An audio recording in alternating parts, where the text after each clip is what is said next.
We are studying mid point theorem. अब mid point theorem होता क्या है? एक ट्राइंगल ए बी सी हम ले रहे हैं, D is a midpoint of AB, E is a midpoint of AC, then by midpoint theorem DE is parallel to BC and DE is half of BC. हम कहेंगे if D is midpoint of AB, D जो है AB का midpoint है, that means point D जो है AB के बीचों बीच में है, point E is mid point of AC. E जो है AC का मिड पॉइंट है, then DE parallel to BC and DE is equal to half of BC. इसको कहते हैं हम मिड पॉइंट थ्योरम। फिर से सुनो अभी, in triangle ABC, D is a midpoint of AB, E is a midpoint of AC, then by midpoint theorem, DE is parallel to BC and DE is half of BC. BC की जितनी भी लंबाई होंगी उससे half DE की लंबाई होगी, ठीक है? जैसे BC की लंबाई 10 है तो DE की लंबाई 5 सेंटीमीटर होगी और DE पैरेलल रहेगा BC. इसको हम कहते हैं mid point theorem. Question number 1, हमको एक ट्राइंगल दिया है ABC, X मिड पॉइंट है AB का, Y मिड पॉइंट है BC का, Z is mid point of AC. ये हमें दिया हुआ है. AB की वैल्यू 5 है, AC की वैल्यू 9 है, 5 सेंटीमीटर. AC की वैल्यू 9 सेंटीमीटर है, BC की वैल्यू 11 सेंटीमीटर. इतना हमें दिया है. और to find length XZ, XY, ZY, तीनों जो छोटा ट्राइंगल है तीनों साइड्स उसके फाइंड आउट करने की. Solution. In triangle ABC, ma'am X और Z मिड पॉइंट है ना? In triangle ABC, X, Y, Z are midpoints of segment. पहले दो दो ही लेते अपन, सिर्फ X और Z लेते. X is midpoint of AB, Z is midpoint of AC. In triangle ABC, X is a midpoint of AB, Z is a midpoint of AC. Therefore, by midpoint theorem, XZ is parallel to BC and XZ is half of BC.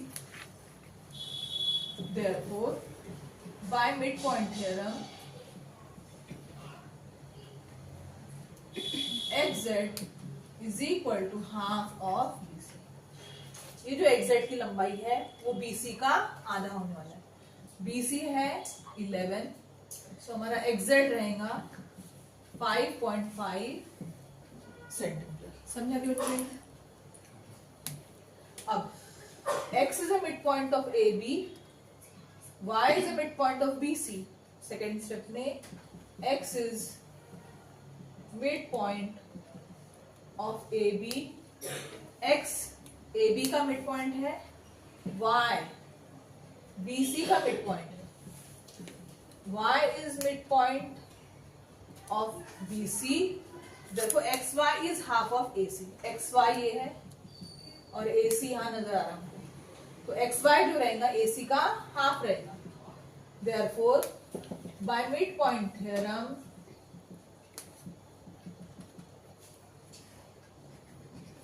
XY half of AC, half of 9, 4.5 centimetre. समझो बच्चों? Now third अब कौन सा रह गया? ये भी हो गया, ये भी हो गया. अब ये बचा है ZY. Z is midpoint of AC, Y is the midpoint of BC, therefore by midpoint theorem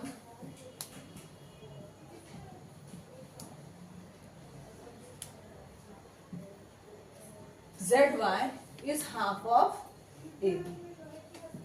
ZY half of AB, half of 5, half of 5, 2.5, तीनों भी वैल्यू निकल गई. XY इसको हम ऐसे रेक्टेंगुलर बॉक्स में डालेंगे ताकि हमारा आंसर जो है XY की वैल्यू 4.5 है. फिर से लिख दो यहाँ पे XY 4.5 and rectangular box ZY 2.5. इन्होंने 3 क्वेश्चन किया है, हमारे 3 आंसर प्रोडक्ट है ना. Question number 2. क्वेश्चन नंबर 2 जो है पहले रीड करके दिखाती हूँ मैं, फिर एक्सप्लेन करूँगी. In adjoining figure quadrilateral PQRS and quadrilateral MNRL are rectangles. If point M is the midpoint of side PR, then prove that SL equal to LR and LN is half of SQ. हमको दिया है quadrilateral PQRS rectangle है. अगर PQRS rectangle है तो उसके हर angle 90 degree है, हर angle 90 degree बनने वाला है. एज वेल एज हमको ये दिया है LMNR भी रेक्टेंगल है, उसका हर एंगल 90 डिग्री होगा. ये समझे बच्चों? Now SP is perpendicular to SR. Proof. PS perpendicular to SR. PS जो है SR को perpendicular है. ML is perpendicular to SR. सारे एंगल 90 है तो PS SR को perpendicular है, LM वो भी SR को perpendicular है. Therefore SP is parallel to LM. SP parallel to LM. और इसका रीजन है if two lines are perpendicular to same line then both the lines are parallel to each other. जैसे कि 2 line है, दोनों एक दूसरे को, दोनों जो लाइन है वो एक ही लाइन को परपेंडिकुलर है, तो ये दोनों लाइन एक दूसरे को पैरेलल होने वाली है ना. उसी तरीके से SP परपेंडिकुलर टू SR है, LM परपेंडिकुलर टू SR है, इसीलिए SP और LM दोनों पैरेलल. और रीजन लिखेंगे if 2 lines are perpendicular to same line then they are parallel to each other. ये दोनों लाइन पैरेलल है. अब हम लेते हैं in triangle RSP.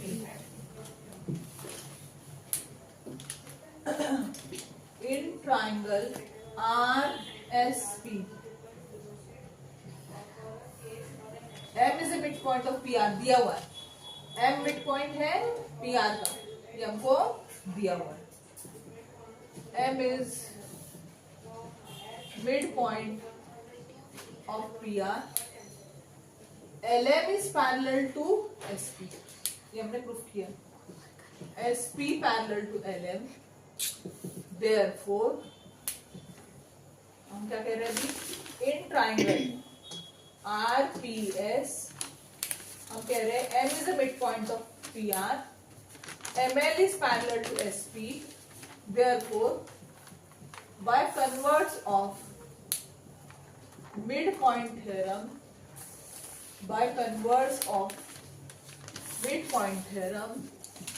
L is midpoint of SR, that is SL is equal to LR.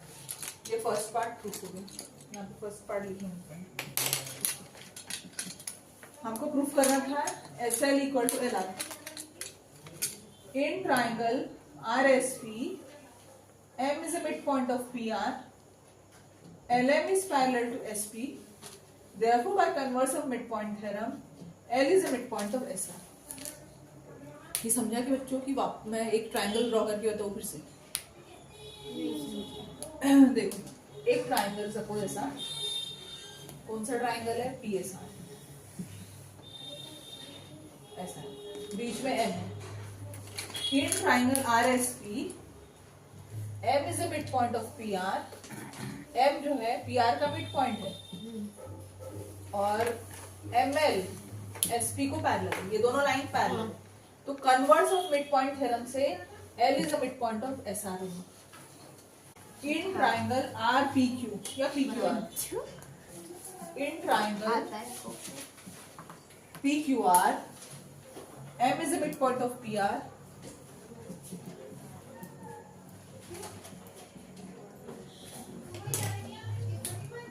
M N is parallel to P Q M N parallel to P Q ये हमें proof करना पड़ेगा कैसे तो हम कहेंगे M N perpendicular to Q R P Q perpendicular to Q R same पहले वाली technique therefore M N is parallel to P Q M N parallel to P Q और रीजन लिखेंगे if two lines are perpendicular to same line then they are parallel to each other. If two lines are perpendicular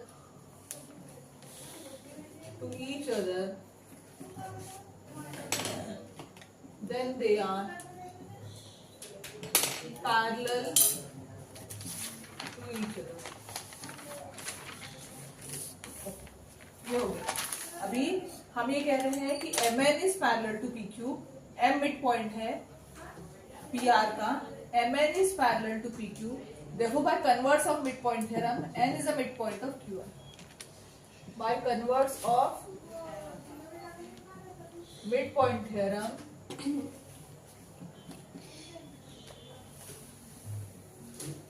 N is a mid point of Q are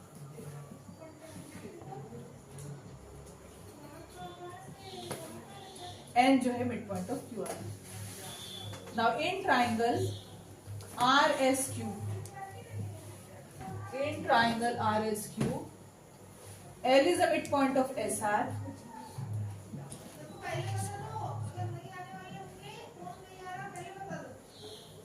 L is a mid point of S R N is a mid point of Q are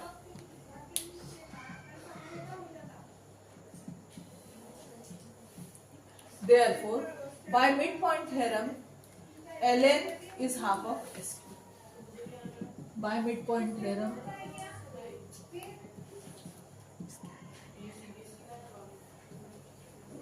Ln is half of SQ.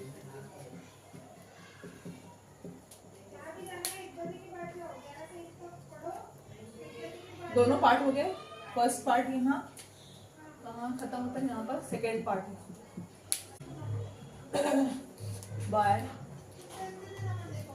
by midpoint theorem